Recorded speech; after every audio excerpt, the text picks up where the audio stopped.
viewers, hello and welcome to Sunset TV. I am Tina Jha. You're watching Perspective. India's fight was and will always be aimed at terrorists and terrorist infrastructure in Pakistan and not against the country's army.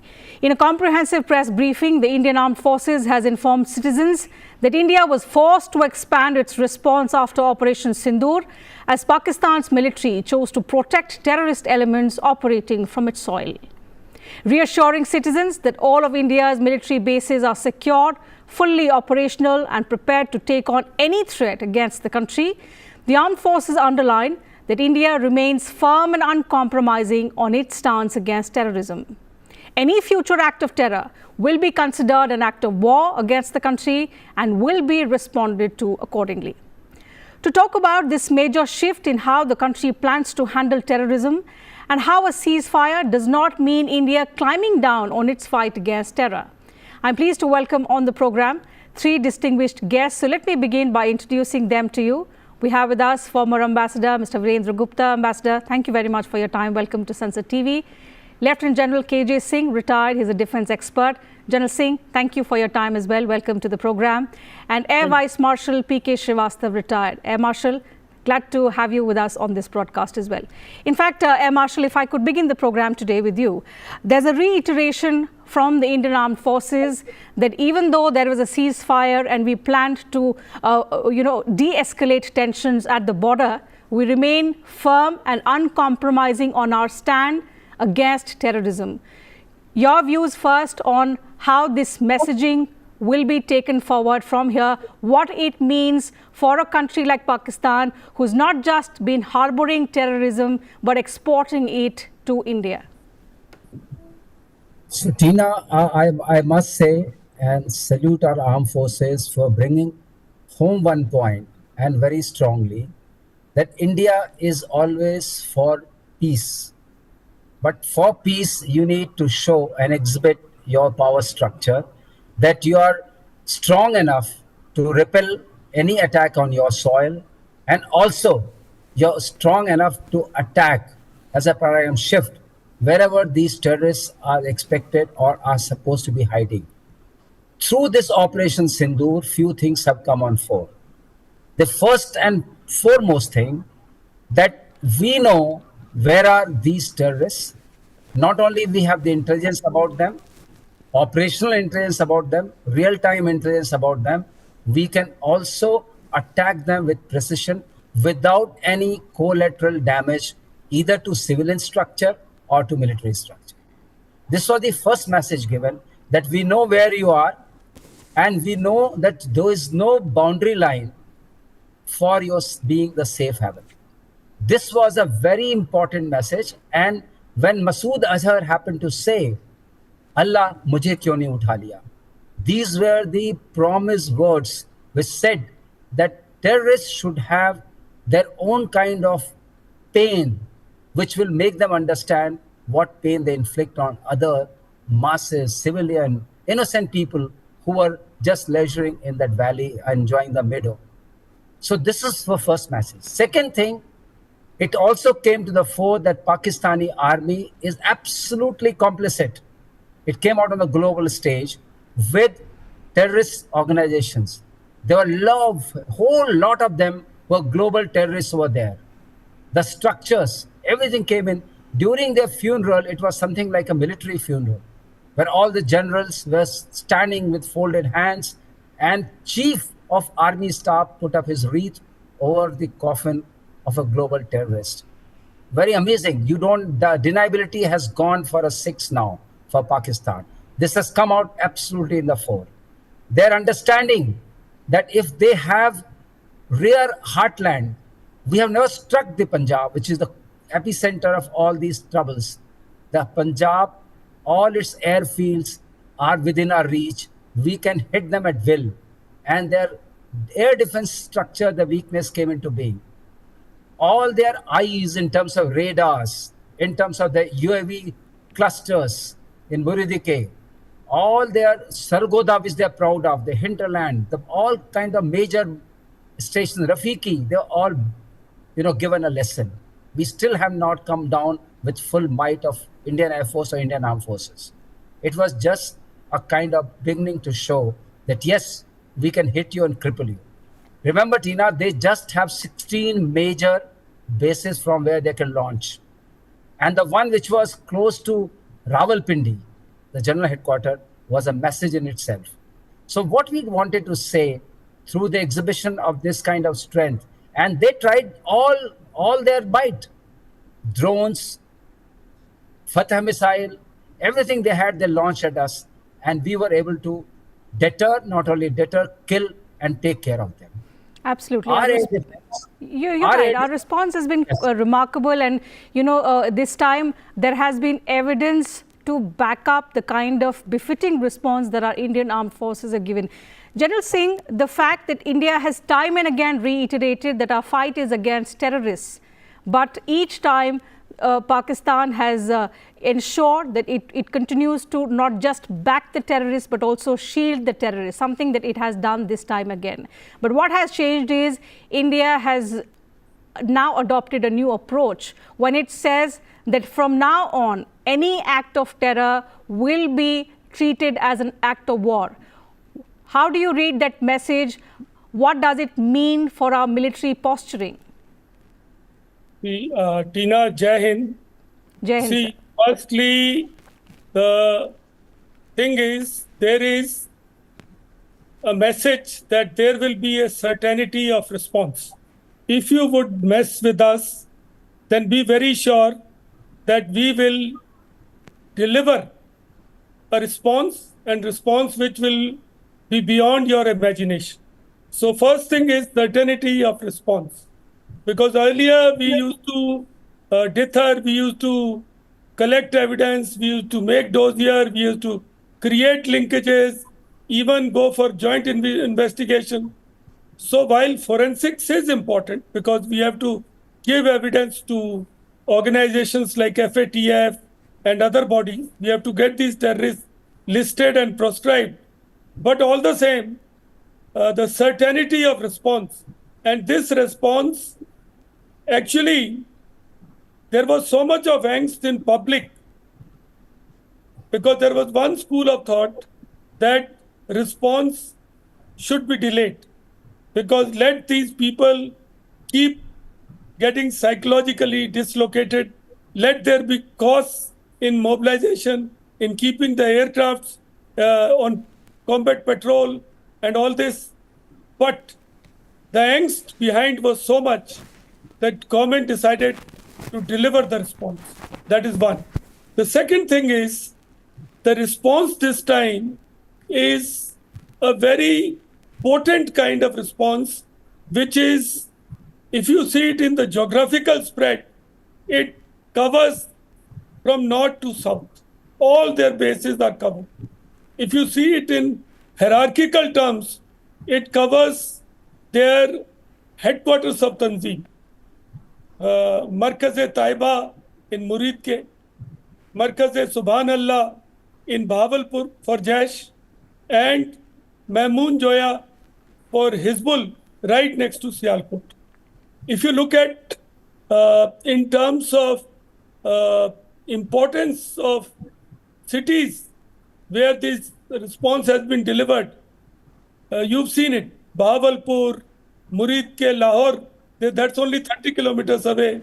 Sialkot, and beyond that, when Pakistan decided to do something silly and start targeting our military establishments, then our response has been delivered at Noor Khan base, Malir Kent, right next to Karachi. So Pindi and Karachi are two biggest cities, nerve centers, and then bases like Sargodha, and we can go on.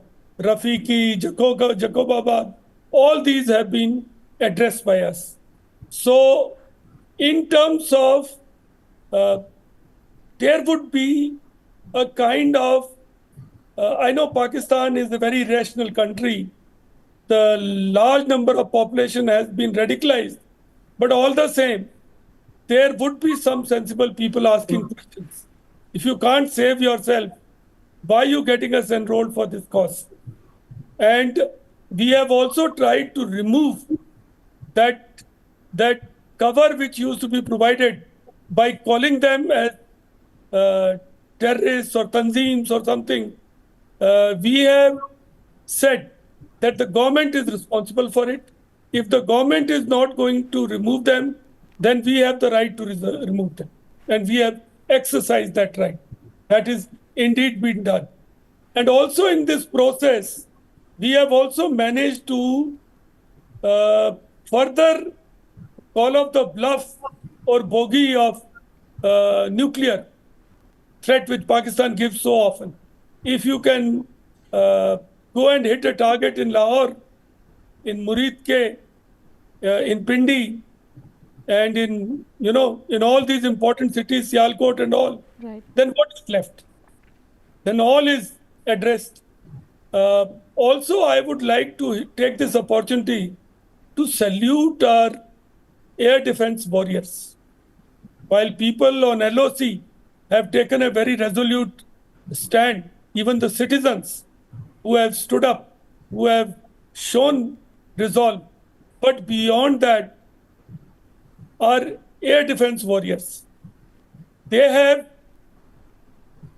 not only degraded the multiple swarm attacks, but also showcased technology, indigenous. Absolutely. The nature of warfare has completely changed. We've had so many conflicts with Pakistan, but what we've seen this time around has completely, showed us how technology has sort of taken center stage, the drone and missile technology, especially in combat wars. But that is something that we'll perhaps discuss in due course of program. Ambassador, for a more diplomatic perspective and coming back to India's stance, that time and again we've told Pakistan that our response or the Operation Sindoor was never targeted at the Pakistani state or the Pakistani army. It was specifically targeted only at the terrorist infrastructure, the terrorist camps and the terror groups who for decades inflicted severe damage on India and its civilian population. And especially following the Pahalgam attack, India really wanted to hit these terrorists hard. The question now is, like always, Pakistan shielded the terrorists, forcing India to expand the response. But at the same time, the reassertion that from now onwards, there is a change in doctrine that each terrorist attack in future will be treated as an act of war. How do you see this playing out diplomatically, especially among countries who for decades and even now have put the onus on India to exercise restraint? I think India's stand in overall terms and the restraint that we have shown has been very much appreciated by the international community. Our response has been robust, strong, and very effectively conveyed that we will not compromise at all with the terrorism. And I think we were able to very effectively convey that to Pakistan. It is unfortunate that the government, and I'm not surprised really that the government chose to shield and support, because that's what they've been doing all along for the last several decades. They have used terrorism as a matter of state policy. And, the world has chosen to look the other way. We've seen how duplicitous the international community can be. In the middle of all this, they were granted IMF loan.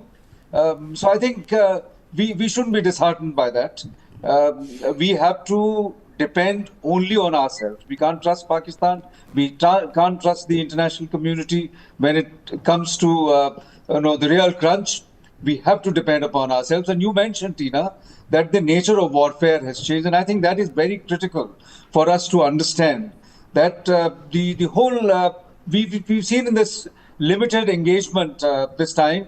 The drones were used, missiles were used, and the defense warfare, the defense from the incoming missiles and drones, and there has been Pakistan has also unleashed a massive amount of information warfare, cyber warfare. So these are the issues that we'll have to deal with in future, and we have to restructure our priorities and align, I think, allocation of funds accordingly. So this is very important. Another point which is important to note is that it's been a huge diplomatic victory for us. Our position has been well appreciated, and Pakistan's support, traditionally Pakistan has been able to draw upon the support of most of the influential Muslim countries. This time it hasn't been the case, except for Turkey. No other country really has stood by the Pakistani side. In fact, our stand by major Muslim countries like Saudi Arabia and UAE, they have been more appreciative of the stand that we have taken. Our position will be very clear. We have nothing against Pakistan. We are only taking action against the terrorists, and initial strike, the precision strike that we undertook, was directed at the terrorist infrastructure. So I think that point has been very well appreciated and understood by the international community.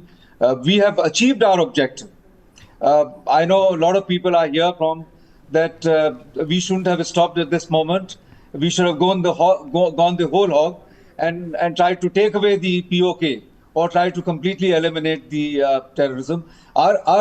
What we have to remember is that Pakistan in future also will continue to support and steer and coordinate the terrorist infrastructure for use against India. So I think this is a work in progress. We will have to keep our vigil up. We will have to keep our intelligence gathering apparatus very robust, and I think that needs to be strengthened substantially so that we have the real-time intelligence. We continue to update our information and take effective action against the terror infrastructure. You're absolutely right, and it's perhaps this kind of preparation that has helped all our military bases. The armed forces did assure that all our military bases are secure and operational. It's because of that kind of preparedness that we had over the years. Air Marshal, I'll come back to you. There are two parts to my next question, and it builds on the discussion that we've had so far. So, on the reassurance that the Indian Armed Forces has given to the citizens of this country that all military bases of India are secured and operational, give us a sense of the kind of preparedness that goes into maintaining such a deterrent. And the second part is about Pakistan continuing to shield terrorists, and this is a recurring nightmare that India has to always be prepared for. So in that aspect, in a scenario where India is to treat all future acts of terror as an act of war against India, what role will air power play in both deterrence as well as quick response? So Tina, I need to, through you, I need to tell our viewers that as far as rocketry or missile technology is concerned, India is like a superpower. And dovetail with that, the space intelligence which we have through our satellite networks.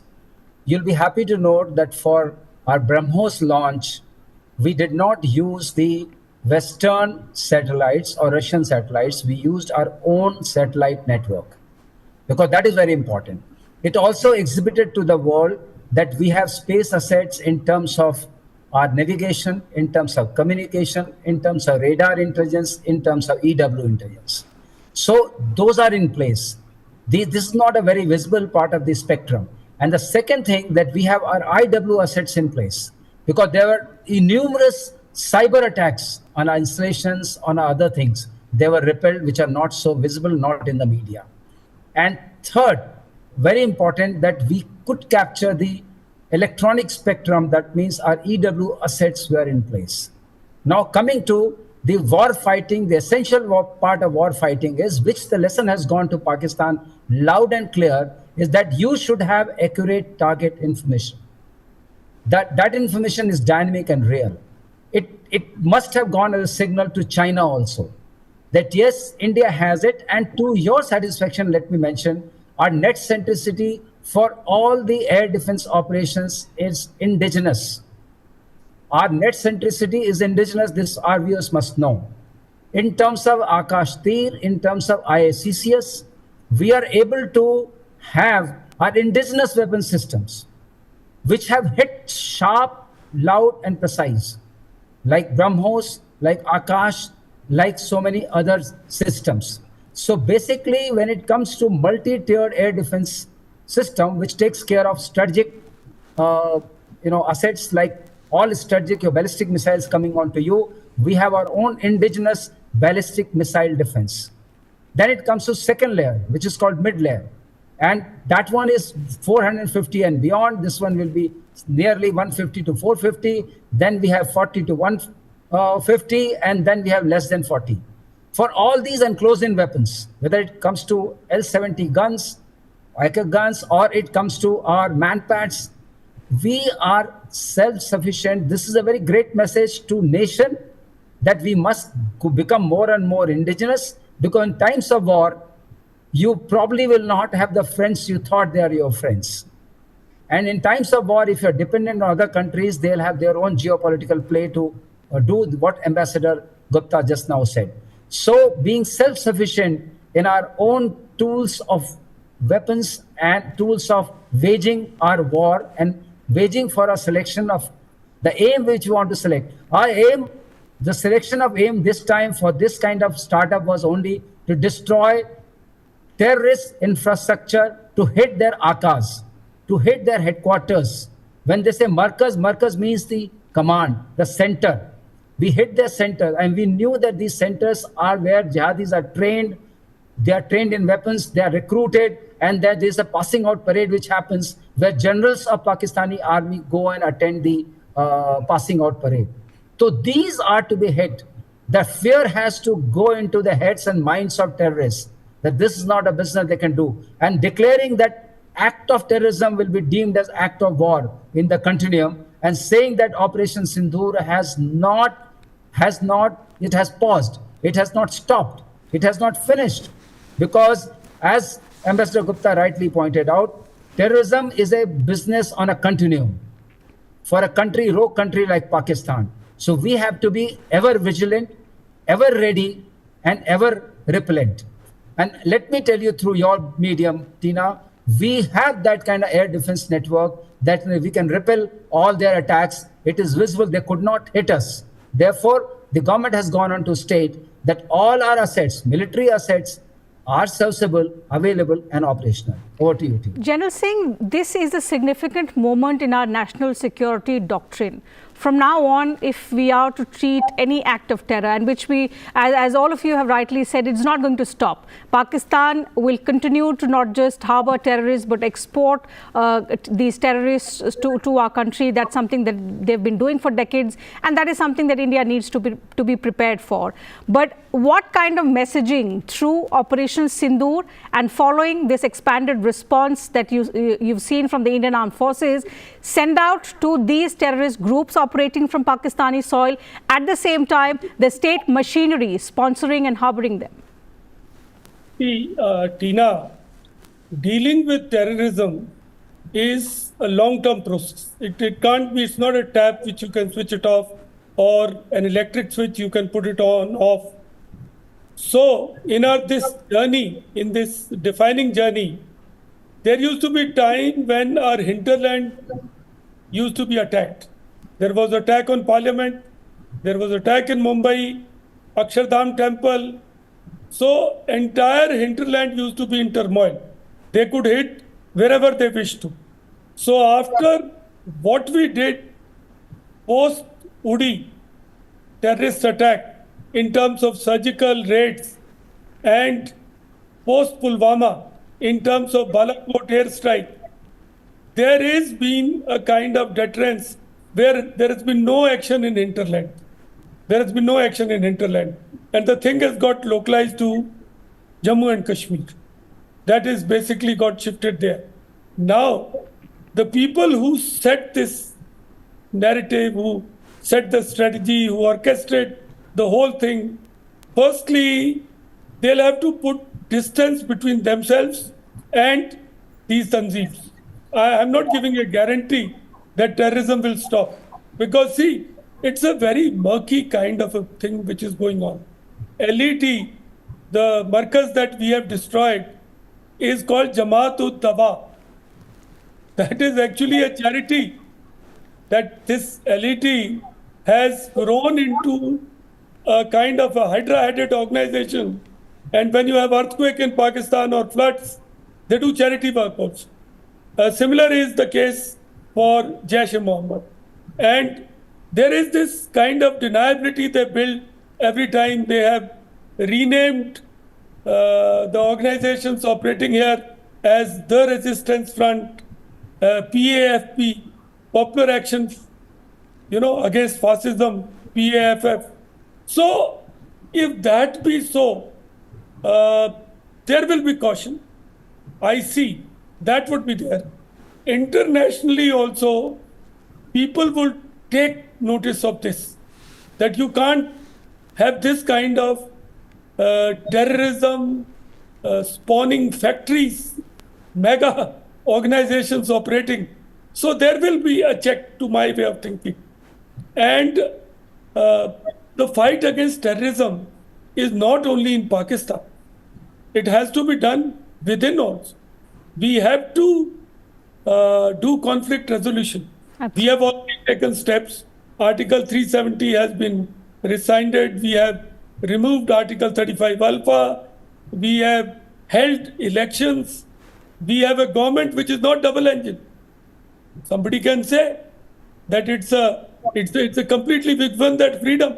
We've not put a government that is following. There is a different government.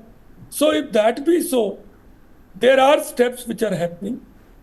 Tourism had got revived.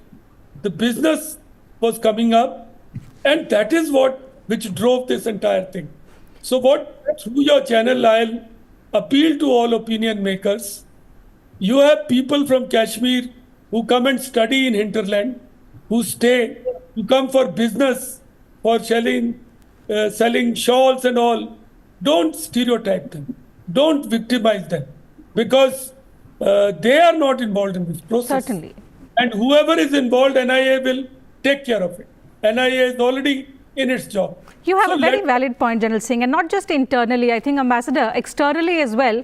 When we talk about our fight against terrorism, we need to perhaps build a more cooperative structure in terms of getting more support from countries in this fight against terrorism, which is a global scourge. It has impacted not just India, but in recent years, we've seen how several countries have had their own struggles against terrorism.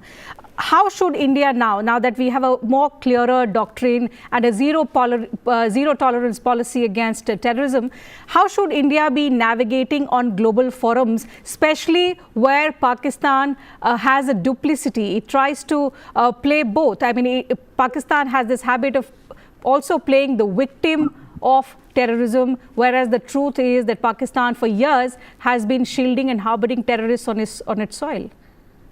Well, we've been doing it, we've been at it for last several decades, trying to build up an international consensus against terrorism. We've been arguing that the world needs to act in concert against terrorism.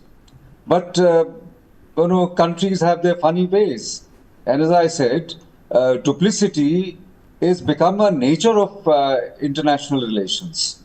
The countries will tell you one thing on your face and do something else behind you, your back. So I think, we can continue to try and build an international consensus, but I think the results would be difficult to achieve. In my opinion, the only effective strategy is to build our own capacity to deal with terrorism. What happens every time we are affected, and it happens with predictable periodicity. Every 1 or 2, 3 years, whenever there is a little bit of peace going around, Pakistan tries to disturb it and sponsors a major terrorist activity. So I think we can blame Pakistan. I said on a channel that I was very shocked by what happened in Pahalgam, but I was not surprised one bit, because Pakistan has been doing this all along. So what we have to do is to focus on what we can do to safeguard our interests. And I think, as I said earlier, the only entity that we can trust is ourselves. Absolutely. We have to build up our intelligence gathering capacity. And I think, while the government may have done a lot in the last few years to strengthen our capacity, but it seems to me that a lot more needs to be done further.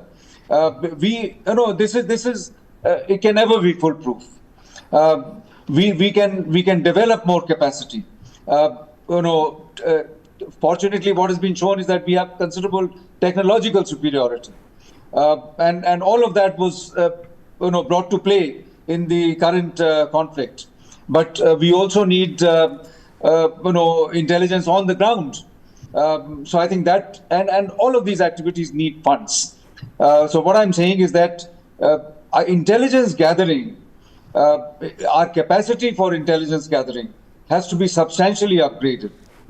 Externally, we can continue to call out Pakistan. Actually, we don't even need to, because the world, major countries already know about Pakistani game.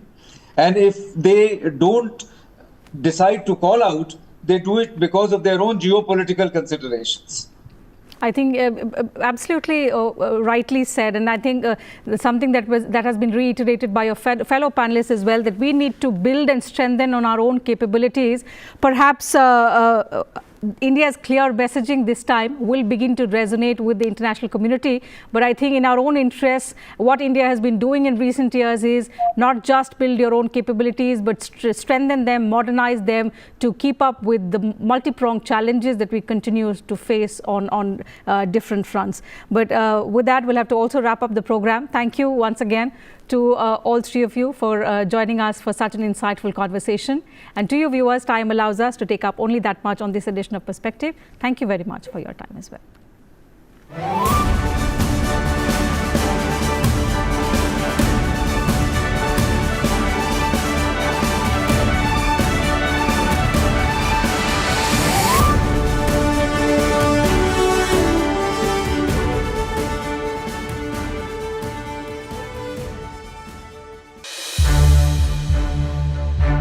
To watch more programs of Sunset TV, subscribe to our YouTube channel and don't forget to like and share them.